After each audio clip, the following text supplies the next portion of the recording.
You are listening to the Second to None podcast with DJB. Eventually, maybe you'll actually say when the teacher says Christopher Columbus discovered America and he met those Indians here. There were no Indians here when Christopher Columbus got here. There were people from Africa who had been here for over 10,000 years before Christopher Columbus was born. From the Library of Congress in Washington, D.C. Hey, y'all. Welcome back to the Second to None podcast. I am your host, DJB, and today we're going to talk about the Freedmen's Bureau, what it was meant to do, and what America did not finish. Today we are going to talk about something most Americans have heard of, but very few have actually been taught correctly. We are going to talk about the Freedmen's Bureau.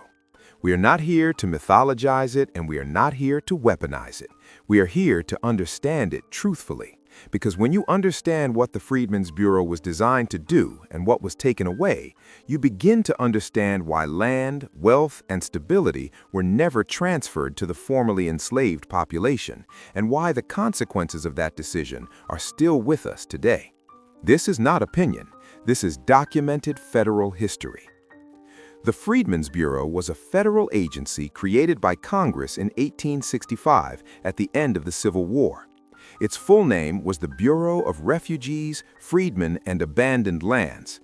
That title alone tells us something important. This was not a charity, and it was not a social experiment. It was a land and transition authority. Congress understood something very clearly in 1865. Freedom without land, resources, or legal protection is not freedom, it is displacement. That is why the Bureau was placed under the U.S. War Department. The nation recognized that the aftermath of slavery was a national emergency. The Freedmen's Bureau was designed primarily to serve formerly enslaved Africans and their families, including black soldiers returning from the Civil War and displaced black refugees across the former Confederate states. While it did provide limited assistance to poor white refugees, its central mission was addressing the condition of the newly freed enslaved population.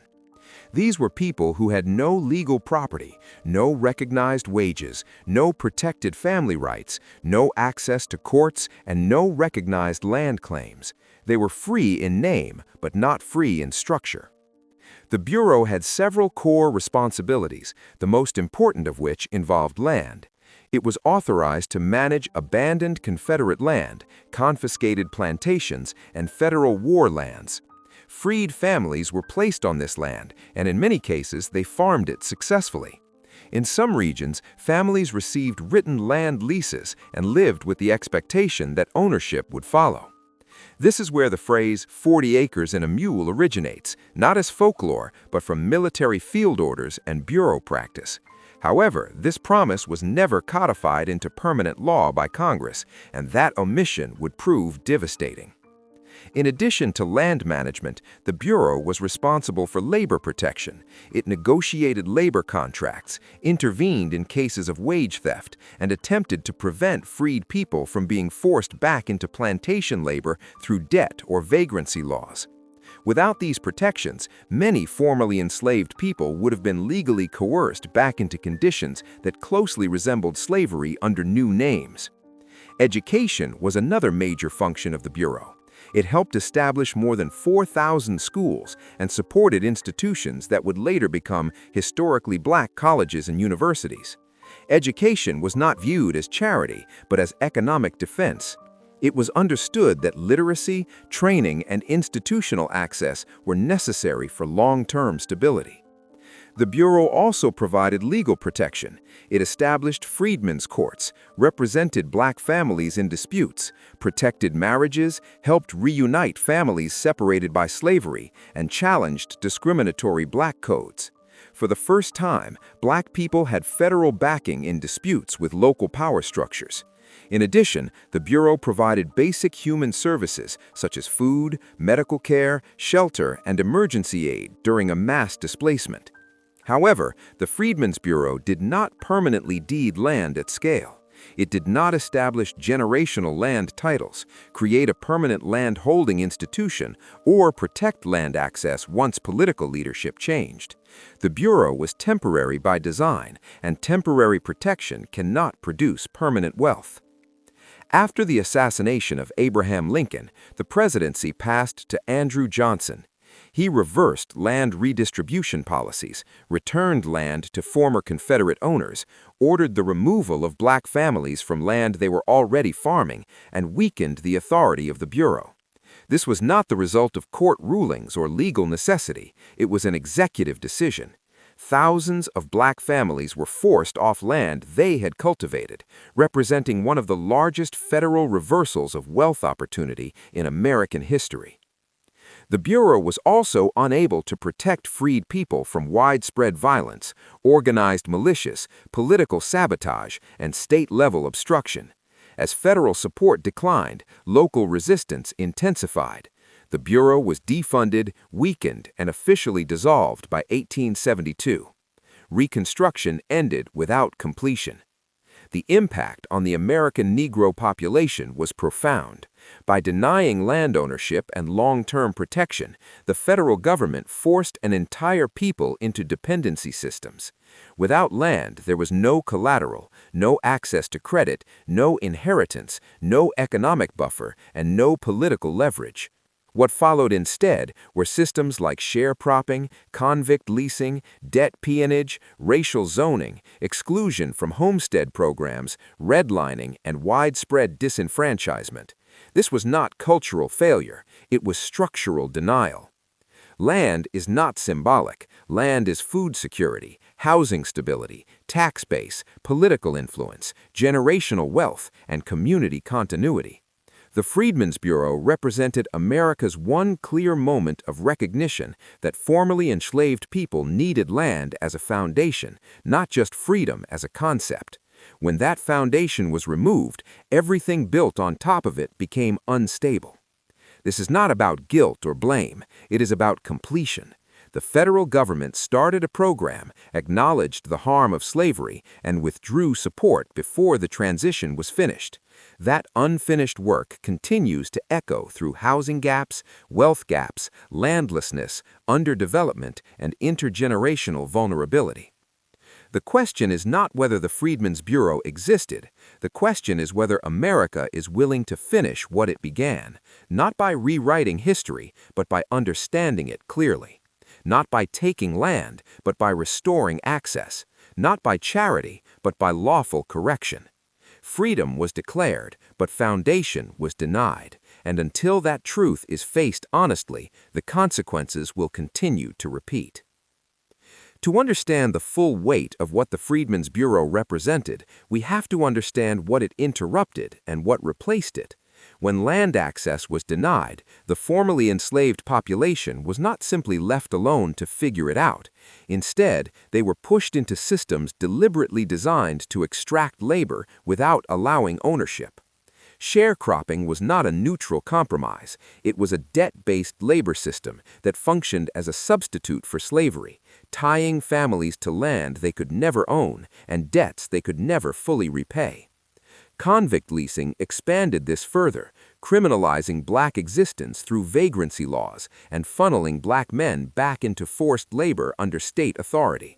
These systems were not accidental developments. They were the answer to the question of how to maintain labor control after emancipation without land redistribution. What makes this moment historically unique is that the federal government knew better. The Freedmen's Bureau existed because Congress understood that without land, formerly enslaved people would be vulnerable to exploitation. That understanding didn't disappear. What disappeared was the political will to enforce it. Once land was returned to former Confederate owners, power was restored to the same local structures that had enforced slavery in the first place. The Bureau had attempted to act as a buffer between freed people and hostile local governments.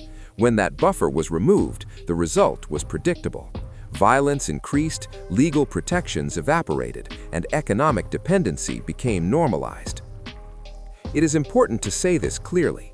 The disenfranchisement of the American Negro population was not caused by lack of effort, lack of skill, or values. It was caused by a systematic denial of the primary tool that produces stability in every society: land. Land is what allows families to root themselves in place. Land is what allows communities to build schools, churches, businesses, and political power. Land is what allows wealth to be transferred across generations rather than reset to zero every generation. By denying land at the moment of emancipation, the federal government effectively ensured that freedom would exist without insulation from exploitation. This denial didn't end in Reconstruction. It carried forward into the 20th century through exclusion from homestead programs, racially restrictive covenants, discriminatory lending practices, and redlining. When land and property ownership did become possible in some areas, it was often undermined by highway construction, urban renewal, tax foreclosure, and eminent domain. These were not isolated events, they were cumulative. Each generation faced a different mechanism, but the outcome remained consistent: displacement, instability, and loss of equity. Understanding the Freedmen's Bureau correctly forces us to confront a difficult truth. The wealth gap in America did not emerge naturally. It was engineered through policy decisions, including the decision not to complete Reconstruction. The Bureau represents the moment when the federal government acknowledged responsibility for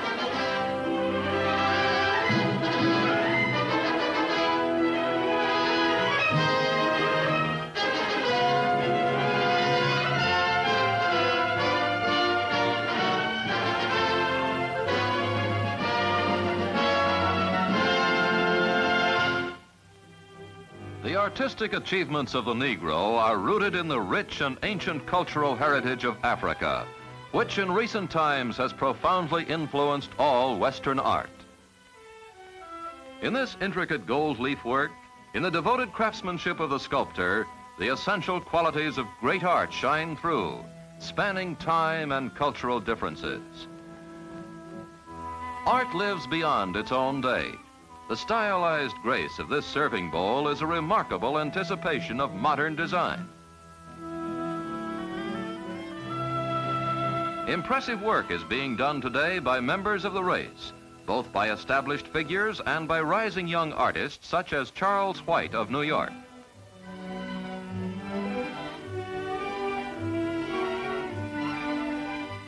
His work in pen and ink and in oils has earned both critical and popular esteem. Success for a young painter today is marked when an art gallery accepts his works, and Charles White's are regularly shown in one of Manhattan's best. Coming into prominence as an illustrator is Ernest Critchlow. His Greenwich Village studio was visited by two of the few living descendants of Harriet Tubman on the occasion of the publication of a new biography of the great figure of the Civil War era, a book in which Critchlow's pictorial contributions are outstanding.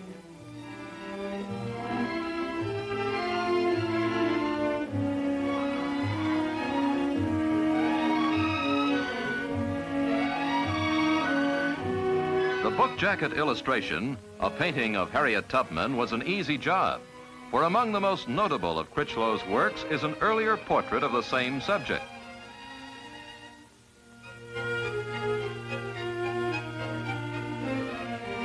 Many of the paintings on his studio wall are among those exhibited at his first one-man show, a highly successful artistic debut. Critchlow's early promise is finding realization in his current work, which establishes him in the first rank of the field.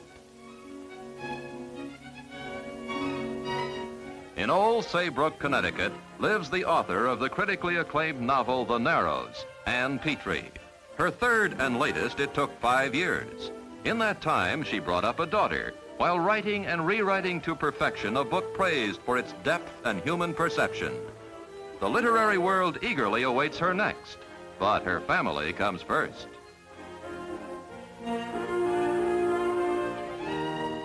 Life magazine is the headquarters for photographer Gordon Parks, on the staff of the popular pictorial news magazine since 1949, and a man who stands at the top of his profession.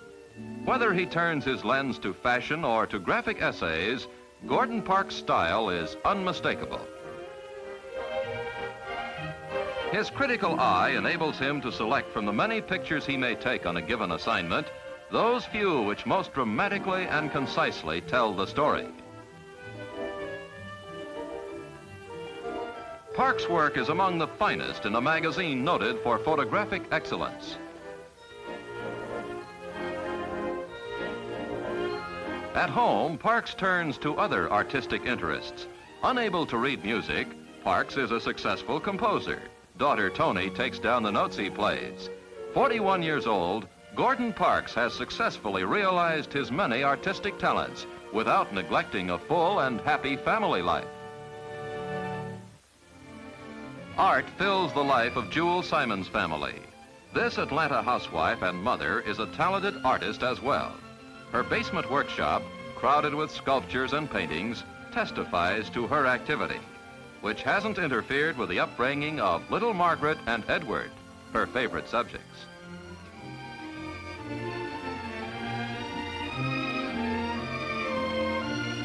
What began as a hobby turned into a career with the recognition of her talent.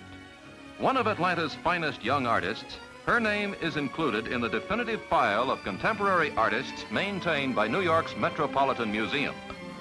But to the many who have seen her work, no credentials are necessary. Jewel Simon's talent speaks for itself.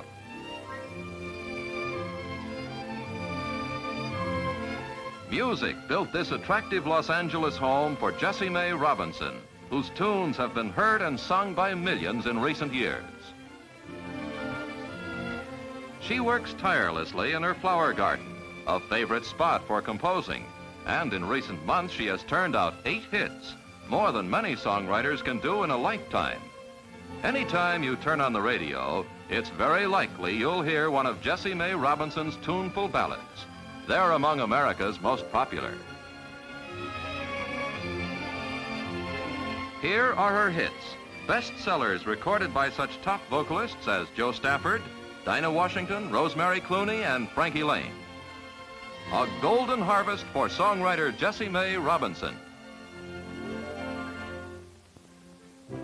This New York skyscraper houses one of the music world's key enterprises, Broadcast Music Incorporated, which licenses for performance a good part of the music you hear in theaters or on the air.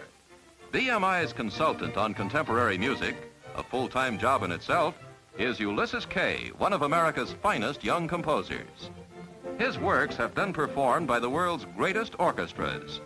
The latest prize in his promising career, a commission from the Louisville Symphony.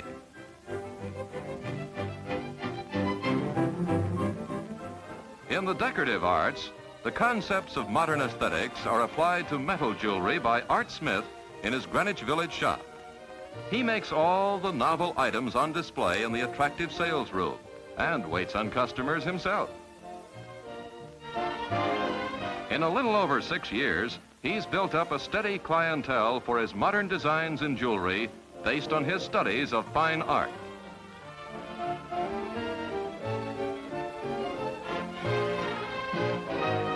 Here's a sample of his unusual wares, attractive however you look at it. Frank Neal's Tray House represents a return to one of the oldest aspects of decorative art. He deals exclusively in custom-made serving trays, often works of fine art in themselves. Formerly a member of the Katherine Dunham dance troupe, Neal opened his tray house not too long ago and found a ready market for his unusual specialty. This tray is a masterpiece in its own right. Painted in oils and bordered in gold leaf, it's a fine example of the heights which craftsmanship can attain.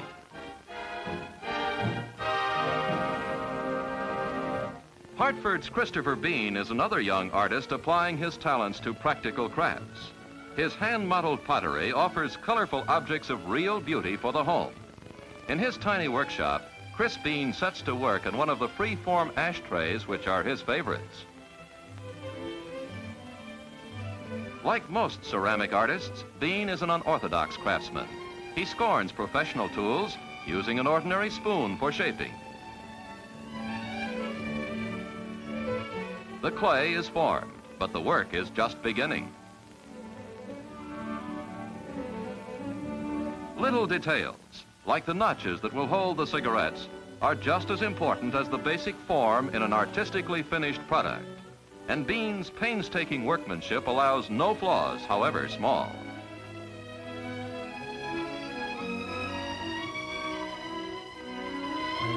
Every potter blends his own colors and guards his formulas jealously. They're the secret of the glaze that gives pottery its worth.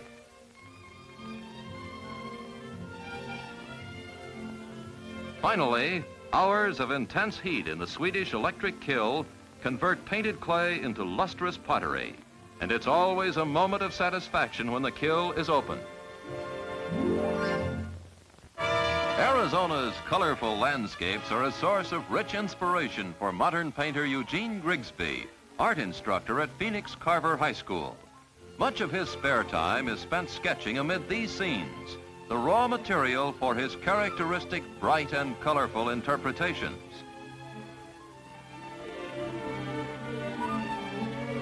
For any artist, this landscape would be a creditable achievement.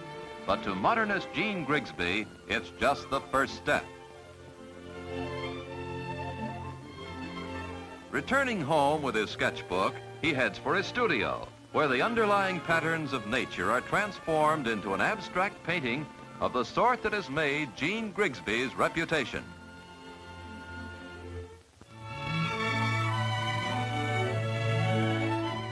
Atlanta University's annual exhibit of paintings, sculptures, and prints by Negro artists, the only showing of its sort in the country, offers an indication of the scope of activity by members of the race in the arts. Founded in 1942, it's rapidly become one of the South's outstanding cultural events. Each year, works submitted by both established artists and hopeful novices flood the university library.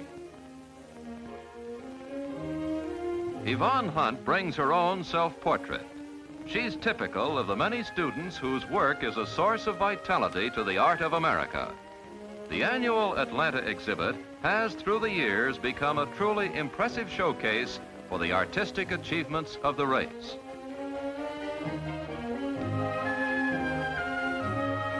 The exhibits serve both as recognition of merit and as an incentive to draw forth new talent. Among the many paintings submitted may lie the work of one of tomorrow's masters, a reminder of the many fine artists whose early work showed here, and a reminder of their outstanding achievements, achievements to the credit of both the artist and the race. Hey y'all, welcome back to the Second to None podcast. I'm your host, DJ B, and today we are going to our part 2 of the Freedmen's Bureau, what it was meant to do, and what America did not finish, and how policy can correct this retreat. That retreat left millions of people exposed to local systems that were openly hostile to their advancement. This is why conversations about land today are not backward-looking grievances. They are forward-looking corrections. When people speak about land trusts, community ownership, and stewardship models, they are not inventing something new. They are revisiting solutions that were identified as necessary more than a century ago. The question has never been whether land access matters. The question has been who is allowed to benefit from it and under what conditions. The Freedmen's Bureau also teaches us something about timing. History shows that moments of major transition are rare, and when they are missed, their consequences last for generations. Reconstruction was such a moment. The nation stood at a crossroads and chose reconciliation with former power holders over protection for newly freed people. That choice shaped the economic and social landscape we are still navigating today. This does not mean the story ends in loss. It means the story remains unfinished. The Bureau's existence proves that the federal government once recognized the necessity of land, protection, and institutional support for people emerging from enslavement. That recognition did not vanish, it was abandoned. Understanding that difference matters because abandonment can be addressed in ways that denial cannot. If we are serious about understanding how America arrived at its current disparities, we must be willing to trace them back to their policy origins. The Freedmen's Bureau is not a footnote, It is a blueprint that was partially implemented and then dismantled. Studying it honestly allows us to separate myth from fact, intention from outcome, and rhetoric from reality. The legacy of the Freedmen's Bureau is not that it failed. Its legacy is that it was stopped. And when something that essential is stopped halfway, the consequences do not disappear. They compound, they echo, they shape lives long after the original decision-makers are gone. That is why learning this history matters, not to assign blame, but to restore clarity, not to reopen wounds, but to understand why they never fully healed. When we talk about land, opportunity, and stability today, we are not starting a new conversation. We are continuing one that began in 1865 and was never allowed to reach its conclusion. Let's not forget our sponsors. This episode is proudly sponsored by 210 Catering, a Texas-based catering company rooted in community, culture, and tradition. 210 Catering believes that food is more than just a service. It's a gathering point, a connection, and a way to bring people together with dignity and care. From family events to community functions, they take pride in showing up with quality, professionalism, and respect for the people they serve. We appreciate 210 Catering for supporting conversations like this one, conversations that educate, preserve history, and help our communities understand where we've been and where we're going. Visit them today at 210catering.com. Okay, back to where we left off. When people hear this history, a natural question arises. What does this mean now? The answer is not found in symbolic gestures or abstract debates. It is found in structure. The lesson of the Freedmen's Bureau is not simply that land was once discussed. It is that land was identified as necessary for stability, independence, and dignity. That lesson still applies. Modern solutions do not require recreating the past exactly as it was envisioned, but they do require honoring the underlying principle that access to land and long-term stewardship is foundational to freedom. Today, this principle shows up in ideas like community land trusts, cooperative ownership, agricultural stewardship programs, and place-based development models.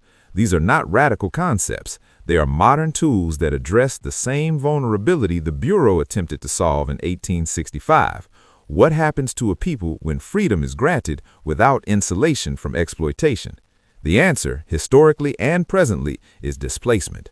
Modern land-based solutions are not about entitlement, they are about correction, about ensuring that freedom includes the ability to remain rooted, productive, and self-determined. What makes this moment different from Reconstruction is that we now have over a century of evidence showing what happens when land access is denied. We can trace housing instability, food insecurity, and wealth disparity directly to that original denial.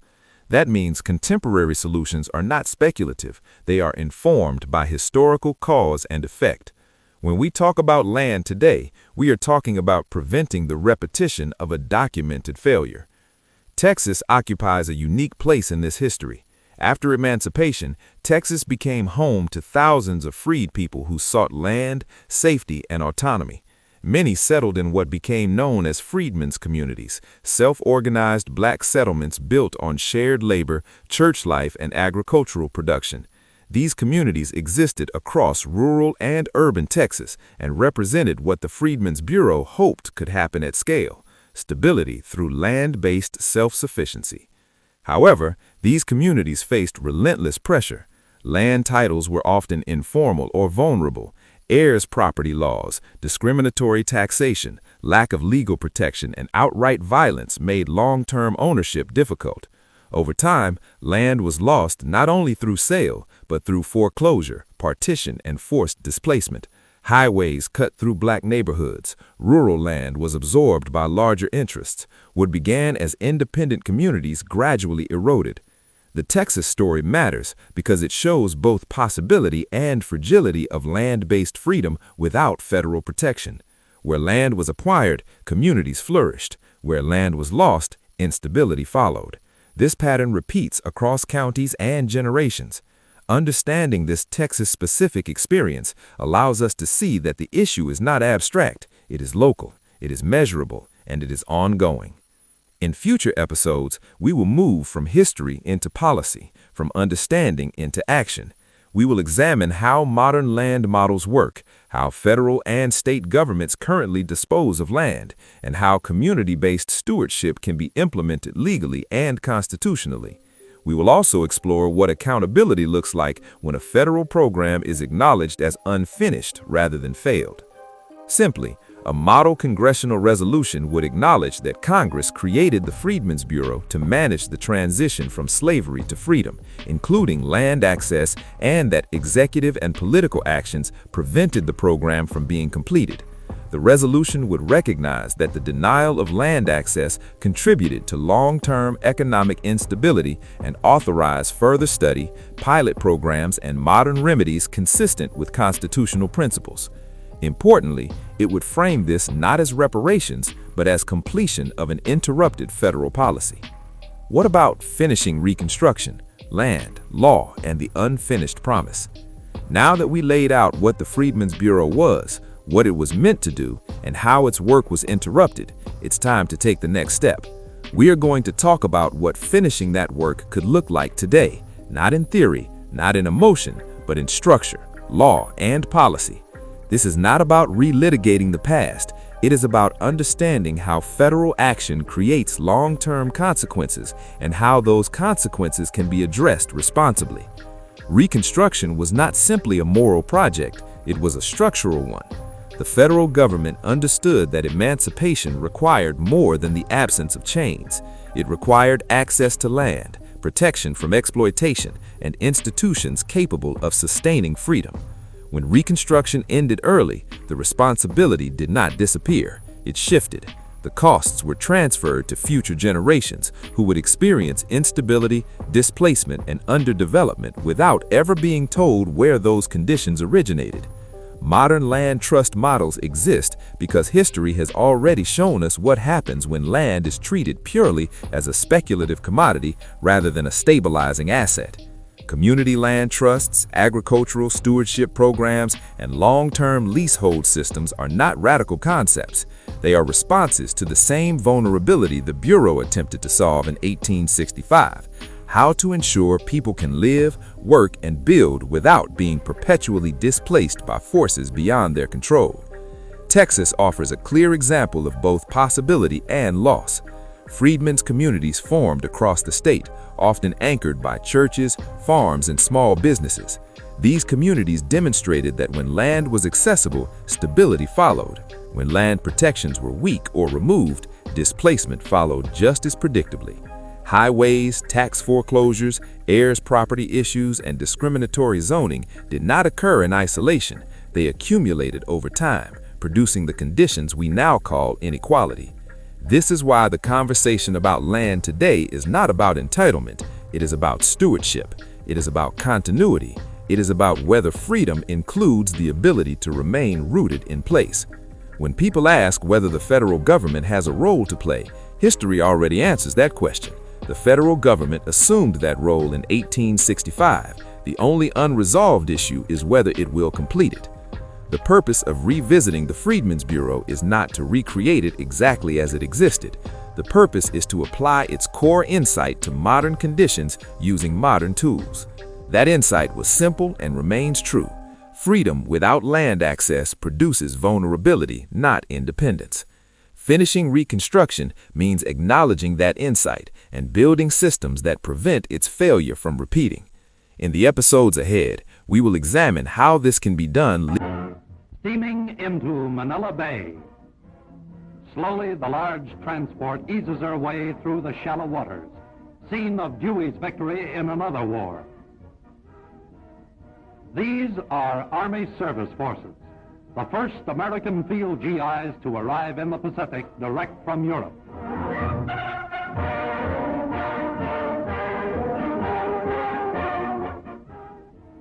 U.S. Army Signal Corps cameras watch them as they move from one phase of the war into another, without furloughs, without pause.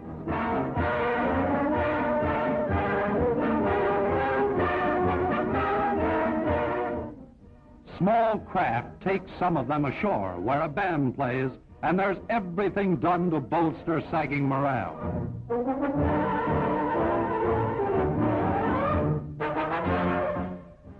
But who can blame the lads that they feel like sad sacks? Jumping out of one hell into another is no joke.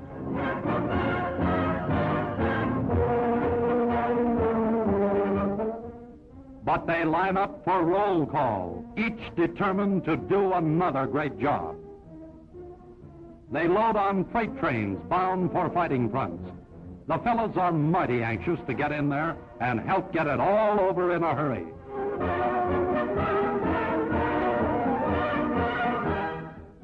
Well, thank goodness, it's all over now.